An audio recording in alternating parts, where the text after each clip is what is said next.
क्या तुम जानते हो जीवन में सबसे भारी बोझ क्या होता है? पैसा नहीं, रिश्ते नहीं, सबसे भारी बोझ है चिंता।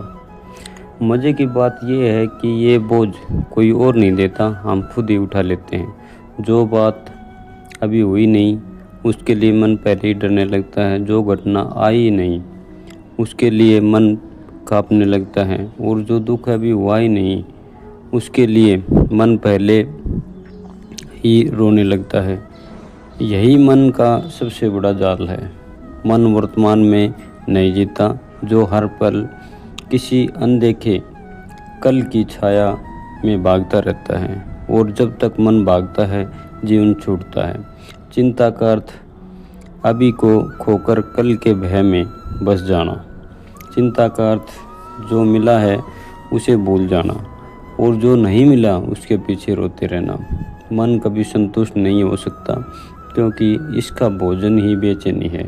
ये मन जितना सोचता है उतना ही कम जीता है। एक साधारण आदमी और एक जागृत आदमी में यही अंतर होता है। साधारण आदमी चिंता करता है क्योंकि वो जीवन को नियंत्रण करना चाहता है। जागृत आदमी देखता है क्योंकि वो जीवन को समझना चाहता है। साधारण आदमी हर चीज़ पर पकड़ बनाना चाहता है। जागृत आदमी हर चीज़ को बहने देता है।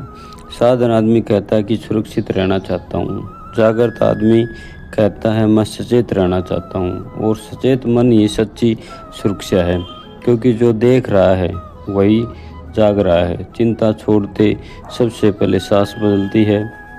ये छोटी बात नहीं है। चिंता में सांस छोटी हो जाती है, छाती कस जाती है, गर्दन कठोर हो जाती है, चेहरा खिंच जाता है। फिर आदमी कहता है मैं थक गया। नहीं, तुम थके नहीं, तुम तनाव से जकड़े हुए हो। तुमने अपने भीतर इतना कसाव भर लिया कि जीवन भीतर से बह ही नहीं पा रहा। जब चिंता गिरती है तो शरीर भी मुस्कुराने लगता है।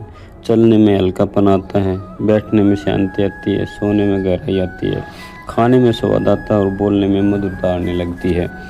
सबसे बड़ी बात ये होती है कि मौन से डर कम हो जाता है क्योंकि चिंता वाला आदमी हमेशा शोर चाहता है।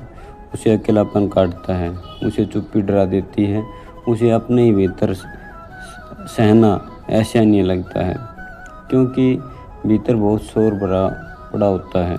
लेकिन जब चिंता छोड़ दी जाती है तो अकेलापन बोझ नहीं रहता, वो एक सुंदर निवास बन जाता है। तुम अपने भीतर बैठना सीखते हो, अपने आप से भागना बंद करते हो। जैसे ही तुम अपने साथ मित्रवत हो जाते हो, जीवन की सबसे बड़ी यात्रा शुरू हो जाती है।